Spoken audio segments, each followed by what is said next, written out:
గోవర్ధనగిరిని కృష్ణుడు ఎందుకు ఎత్తాడు తెలుసా? గోకులంలో ఆనందంగా ఉన్న ప్రజలు వర్షాలు కురవాలని ఇంద్రుడికి యజ్ఞం చేస్తుంటారు. కాని ఆ రోజున ఓ చిన్న బాలుడు వాళ్లను ఆపాడు. వర్షాన్ని ఇస్తున్నది ఇంద్రుడు కాదు, ప్రకృతి. గోవర్ధనగిరి మనకు ఆహారం, నీరు, జీవనాధారం, దానినే పూజించాలి అని అన్నాడు. ఆ బాలుడే శ్రీకృష్ణుడు. గోపులు కృష్ణుని మాట విని గోవర్ధన పర్వతాన్నే పూజించారు. ఇది చూసిన ఇంద్రుడు తీవ్రంగా కోపించుకున్నాడు. అతడి ఆగ్రహంతో ఆకాశం గుబురుతోంది. ఉరుములు, పిడుగులు, వర్షం, విలయం. ప్రజలు భయంతో పారిపోతుంటే ఆ చిన్న కృష్ణుడు ఏం చేశాడో తెలుసా? తన చిన్న చేత్తో గోవర్ధనగిరినే ఎత్తాడు.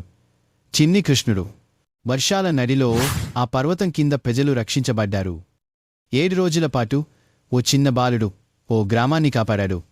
చివరకు ఇంద్రుడు తన గర్వాన్ని వదిలి తల వంచాడు. ఎందుకంటే శక్తి ఒక్క శరీరంలో కాదు, భక్తిలో ఉంటుంది, విశ్వాసంలో ఉంటుంది.